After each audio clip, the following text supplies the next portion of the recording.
This segment of the news is brought to you by Sun Oil Limited. Welcome back.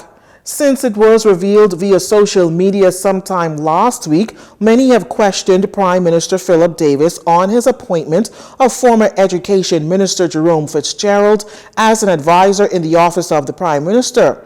On Monday, while attending the opening of the FTX Digital Markets office in Western New Providence, Prime Minister Davis was asked about Mr. Fitzgerald's appointment, and he sought to defend his decision.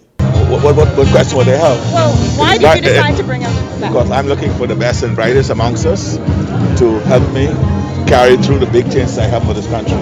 He's one person I have some confidence in to be able to help me deliver that. So Mr. Fitzgerald's past scandals wasn't an issue? What past scandals? With the contracts? No. What past scandals? You mean Mr. Fitzgerald? Yes, no, what past scandals? So identify what the scandal is and I'll respond to it. The issue with the past Bahama contracts? No, it was nothing to do with him. There's no harm, no foul in relation to that. Mr. Davis was then asked about a story in one of the daily newspapers on Monday that puts him writing a letter to the U.S. judge in support of Adrian Fox, co-founder of Island Lock Web Shops. Mr. Davis says he has no regrets for his support of Mr. Fox, and if he had to do it again, he would. First of all, Mr. Fox was a client of mine. I'm very familiar with the matter, as before, but I had discussions myself on his behalf with the United States government prior to 2012.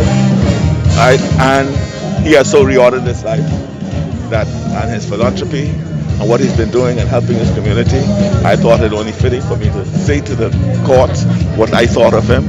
Those are my views. Mr. Fox has been caught up in an alleged human smuggling operation between the Bahamas and the United States. Mr. Davis was also asked if the government has had the opportunity to look at the country's finances since assuming office. He said yes and painted a grim picture of the nation's finances left by the former administration. Well, Attorney General and Minister of Legal Affairs Senator Ryan Pinders chiming in on the Pandora Papers, a recent leak of nearly 12 million financial documents revealing hidden wealth, tax avoidance, and in some instances, money laundering by some of the world's most rich and powerful. But I do condemn the international media organizations for breaching data protection acts of respective countries and jurisdictions in effectively stealing this information.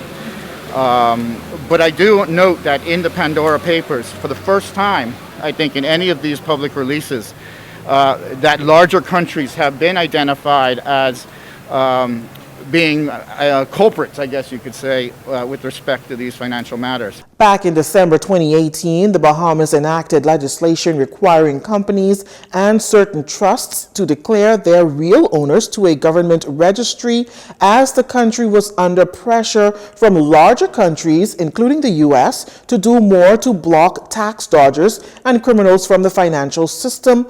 That said, the AG adds this. All we're looking for is a level playing field in our assessments. And we working hard as a small jurisdiction with limited resources and limited technical abilities, just like a lot of our regional partners, in meeting the requirements and the expectations of the international community. You have seen we have worked hard, and in many cases to the detriment of our industry. We've worked hard to be compliant. Now, you would have noted in the Pandora Papers, the Bahamas was not highlighted, although they may have been mentioned, they were not highlighted. And I think that speaks to where we've come as a jurisdiction. More than 600 journalists in 117 countries have been trawling through the files from 14 sources for months, finding stories that are being published this week.